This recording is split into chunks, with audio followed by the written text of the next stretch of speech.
Vinícius de Moraes escreveu lá no poema Receita de Mulher, aspas, as muito feias que me perdoem, mas beleza é fundamental. Talvez ele estivesse sendo só poeta. Agora o problema é que o mercado de trabalho, a política e até os tribunais parecem ter levado a frase a sério. Mas a beleza é fundamental para quê exatamente? Vamos ver. Mas antes, se você está chegando aqui agora, meu nome é Evandro Troco e por aqui a gente troca uma ideia sobre economia, finanças, investimentos, vida, não necessariamente nessa hora. E hoje a conversa não é sobre dinheiro, ou melhor, é sobre dinheiro também, mas é uma conversa que começa em outro lugar. Vamos para Atenas, mais de 300 anos antes de Cristo. Frinéia era uma das cortesãs mais célebres da Grécia, e numa determinada altura, ela foi julgada por impiedade, um crime sério que podia custar a vida dela. Só que impiedade aqui não é o que a gente entende hoje em dia, não tem nada a ver com falta de fé pessoal. Era uma acusação formal e séria que envolvia desrespeitar os deuses da cidade, conduzir um novo culto, participar de um ritual não autorizado, algo do tipo. Pois bem, a versão que atravessou os séculos conta o seguinte: o defensor da Frinéia, um orador chamado Hipérides, percebeu que estava perto de perder o julgamento. Mas aí ele fez algo drástico, ele expôs o corpo da Frinéia diante de todos os julgadores. Portanto, diante de tamanha beleza, os julgadores teriam considerado quase inconcebível condenar alguém que parecia tão próxima do divino, e a absolveram. Então repare no mecanismo, os juízes deveriam avaliar uma acusação. Só que a beleza da acusada contaminou a percepção sobre o caráter dela e até sobre a proximidade dela com os deuses. Só que precisa ficar registrado aqui. A gente não sabe se a cena aconteceu exatamente assim. Essa é a versão que se tornou famosa ao longo dos séculos, registrada aí por autores posteriores ao próprio julgamento. Talvez a cena nunca tenha acontecido do jeito que contam, mas o fato de ela parecer perfeitamente plausível há mais de 2000 anos atrás já diz alguma coisa sobre a gente. Esse mecanismo tem nome, e ele não nasceu falando de beleza necessariamente. Lá em 1920, o psicólogo Edward Thorndike publicou um estudo que pediu a oficiais do exército americano que avaliassem os seus soldados em uma série de qualidades: aparência física, inteligência, liderança, caráter e capacidade técnica. Cada qualidade deveria ser avaliada de forma independente. Mas não foi isso que aconteceu. Os soldados bem avaliados numa característica saliente, aparência, por exemplo, recebiam notas mais altas também em inteligência, liderança e caráter, mesmo sem nenhuma relação lógica entre essas coisas. Então, o psicólogo que conduziu esse estudo deu um nome a esse erro, chamou de efeito halo, a ideia de que uma impressão geral positiva ou negativa contamina avaliações específicas que deveriam ser independentes. O efeito halo não começou como uma teoria sobre beleza, ele começou como uma descoberta sobre a nossa dificuldade de separar qualidades. Décadas depois, o Robert Cialdini reuniu boa parte dessa pesquisa no livro As Armas da Persuasão e resumiu assim, aspas, pesquisas mostraram que a gente atribui automaticamente a pessoas de boa aparência traços favoráveis como talento, gentileza, honestidade e inteligência. A gente não avalia cada característica e só depois forma uma opinião. Muitas vezes forma uma opinião e depois distribui notas que combinem com ela. Mas isso não fica restrito ao laboratório, a esses experimentos. Isso está no nosso dia a dia e está especificamente em pelo menos 3 situações que você provavelmente já viveu. A primeira seria de um encontro. A pessoa chega, senta na sua frente, sorri, fala bem, mantém o olhar, mantém o contato visual. Em menos de 2 minutos, antes mesmo do garçom voltar com o pedido, você já formou uma opinião. Olha, aquela pessoa parece gente boa, parece confiável, parece alguém emocionalmente maduro. E repara que nada disso foi demonstrado ainda. Você não viu como a pessoa trata quem está servindo à mesa, não sabe como ela reage quando perde uma discussão, não sabe se ela é uma pessoa que cumpre o que promete. Você apenas sentiu. Esse sentimento é convincente demais para ficar isolado num date, então ele acaba estando presente também em outros contextos, como no caso de uma entrevista de emprego. O candidato se veste bem, fala com segurança, mantém a postura, e o entrevistador lê esses sinais como se fossem prova de inteligência, de capacidade técnica, de responsabilidade, quando na verdade são só prova de que a pessoa sabe se vestir bem e falar com segurança. E o mesmo padrão se repete num grupo novo. a pessoa mais carismática, mais articulada, acaba ocupando posição de influência quase que de imediato, antes mesmo de demonstrar qualquer conhecimento, qualquer confiabilidade, qualquer capacidade real de entregar o que promete. E repare que o cérebro quase nunca formula isso de forma explícita. Ninguém pensa, essa pessoa é bonita, portanto deve ser honesta. O que a gente produz é uma conclusão bem mais vaga e bem mais convincente, que seria traduzida na ideia de que eu tive uma boa impressão sobre aquela pessoa. E aí a gente confunde essa impressão com uma leitura sobre caráter. A dúvida que fica, antes de seguir, é essa: quantas das suas amizades, das suas contratações, dos seus votos começaram exatamente assim, com uma impressão que virou sem aviso um veredito? E até aqui dá até para achar que isso é só uma questão de simpatia, um detalhe social, sem consequência maior. Mas existe um estudo clássico dos economistas, o Daniel Hammermesh e o Jeff Biddle, que esse estudo foi atrás de uma pergunta bem mais desconfortável, que seria a seguinte: será que a aparência também aparece no contra-cheque? Então eles cruzaram dados de remuneração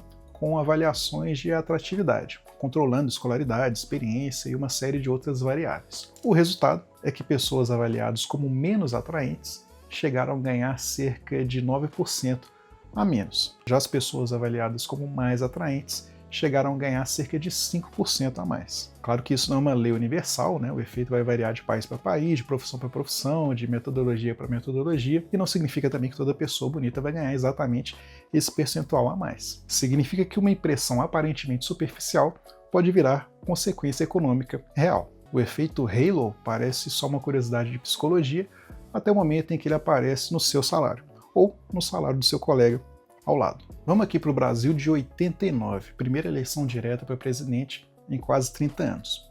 Não dá para afirmar que o Fernando Collor venceu porque era considerado bonito. Não existe base suficiente para estabelecer essa relação de causa e efeito, e muito menos para calcular quantos votos vieram só da aparência dele. Mas dá para olhar para o outro lado da história. A sua juventude na época, sua aparência, sua energia, sua imagem atlética foram incorporadas a uma narrativa de modernidade, coragem e renovação, numa época em que o país queria virar a página da ditadura. Então, os atributos físicos reforçaram outros atributos no efeito cascata. Jovem virou moderno, atlético virou energético, elegante virou preparado, confiante virou competente e fotogênico virou presidenciável. Inclusive, tem um relato do jornalista Rodolfo Lago, publicado no Congresso em Foco, em 89, né, pela cobertura das eleições de 89, numa comunidade no Pará que não tinha acesso à televisão, só ao rádio.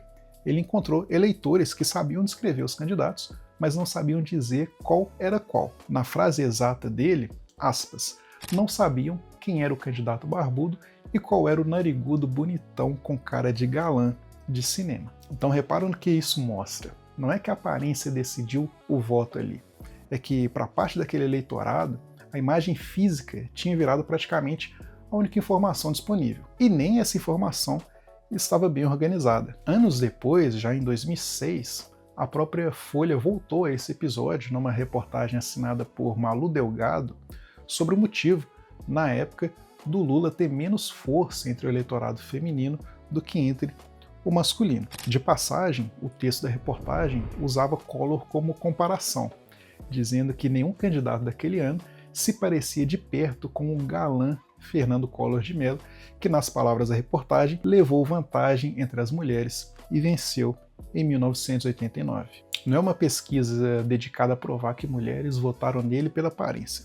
É um registro jornalístico, feito 17 anos depois, mostrando que essa percepção sobre o Collor já era tratada como fato conhecido, a ponto de virar ponto de comparação numa reportagem sobre outra eleição quase 2 décadas depois. E aqui eu vou evitar a formulação fácil, porque ela é simplificadora e um tanto condescendente, né, que seria a ideia de que as mulheres votaram nele porque ele era bonito. Quando na verdade a pergunta que interessa é outra e é bem mais universal, que seria a seguinte: quantas vezes a gente confunde alguém que parece líder com alguém realmente capaz de liderar? Ou ainda de maneira mais direta, antes de alguém se tornar presidente, talvez precise primeiro se parecer presidente. Agora um caso mais recente e mais complicado do que parece. Amanda Knox foi acusada na Itália do assassinato de sua colega de quarto em 2007. A sua aparência virou manchete e a empresa até criou o apelido Foxy Knox. Horas depois do corpo da colega ser encontrada, ela e o namorado foram vistos se beijando e fazendo caretas do lado de fora da cena do crime. A polícia e boa parte da imprensa leram aquilo como frieza, um comportamento que seria incompatível com alguém que deveria estar genuinamente enlutada. Mas aqui é um caso que não dá para resumir como ela tendo sido absolvida por ser bonita. A aparência dela serviu, na verdade, para construir duas narrativas opostas. Então, por uma parte da cobertura, ela parecia jovem, vulnerável, inocente. Já por outra parte, a mesma aparência, a mesma sexualidade, virou argumento para retratá-la como uma pessoa sedutora, manipuladora e perigosa. Isso permite uma nuance importante que os outros casos não mostram. A aparência não diz só se alguém é bom ou ruim. Ela fornece matéria-prima para a história que a gente já quer contar. A mesma beleza que gera um halo positivo pode alimentar o oposto, um efeito às vezes chamado de efeito chifre, quando a narrativa em volta é outra. Mas talvez esse vídeo nunca tenha sido realmente sobre beleza. Pensa comigo, Frinéia foi absolvida por causa do corpo dela.